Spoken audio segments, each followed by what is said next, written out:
भारतीय जनता पक्षाचे प्रदेशाध्यक्ष चंद्रशेखर बावनकुळे यांच्या दौऱ्यात आमदार रणजितसिंह मोहिते पाटील यांच्या कारवाई संदर्भात प्रश्न विचारण्यात आला होता।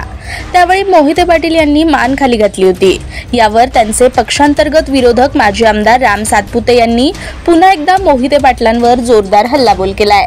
भाजपामधून रणजितसिंह मोहिते पाटील हा विषय संपला असून ती लाचार प्रवृत्ती आहे अशा शब्दात सातपुते यांनी मोहिते पाटलांवर हल्लाबोल केलाय। राम सातपुते म्हणाले की भारतीय जनता पक्षातून आमदार रणजितसिंह मोहिते पाटील यांचा विषय संपलाय।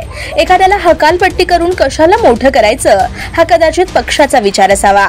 पक्षात अनुशासन समिती असते आणि त्यांनी तो अहवाल केंद्रीय अनुशासन समितीकडे पाठवलाय असं प्रदेशाध्यक्ष बावनकुळे यांनी सांगितलंय। भाजपा पक्षाच्या जीवावर मोहिते पाटील यांना आमदारकी भेटली होती।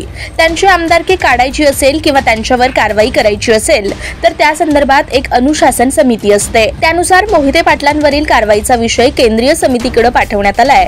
पण त्यांनी भाजपासाठी काय दिलंय, त्यांची काम करण्याची पद्धत कशी आहे, ते कशा पद्धतीने गद्दारी करू शकतात हे पक्षाच्या लक्षात आलंय। त्यामुळे पक्ष येत्या काळात रणजितसिंह मोहिते पाटलांवर कारवाई करेल आणि ती केली पाहिजे अशी माळशिरस तालुक्यातील भाजपा कार्यकर्त्यांची भावना आहे असंही राम सातपुते यांनी स्पष्ट केलंय। माजी आमदार सातपुते यावेळी म्हणाले की आम्ही म्हणजे आम्ही अशी त्यांची बोलायची पद्धत होती, मात्र त्यांच्या नाकाखालून आम्ही 1,08,000 मतं मिळवली। त्यामुळे माळशिरस तालुक्यातील जनतेला माहितीये की कामाचा माणूस कोण आहे। येत्या काळात संघर्ष करत राहू। राम सातपुते हा एखाद्या पराभवानं किंवा दुःख कुरवाळत बसणारा नाही, मी लढणारा कार्यकर्ता आहे। रणजितसिंह मोहिते पाटील हे पार्टीच्या किंवा नेत्यांच्या बैठकीला येतात, पण ती एक लाचार प्रवृत्ती आहे हे संपूर्ण सोलापूर जिल्ह्यानं पाहिलंय। त्यामुळे अशा प्रवृत्ती आणि विकृतीच्या विरोधात हा राम सातपुते लढा देत राहील। मुळात मी भाजपा पक्षाचा सैनिक आहे, माझी ताकद काय आहे हे मी विधानसभा निवडणुकीत दाखवून दिली आहे। लोकसभा निवडणुकीत माळशिरस तालुक्यात विरोधी उमेदवाराला 70,000 मतांचं लीड होतं,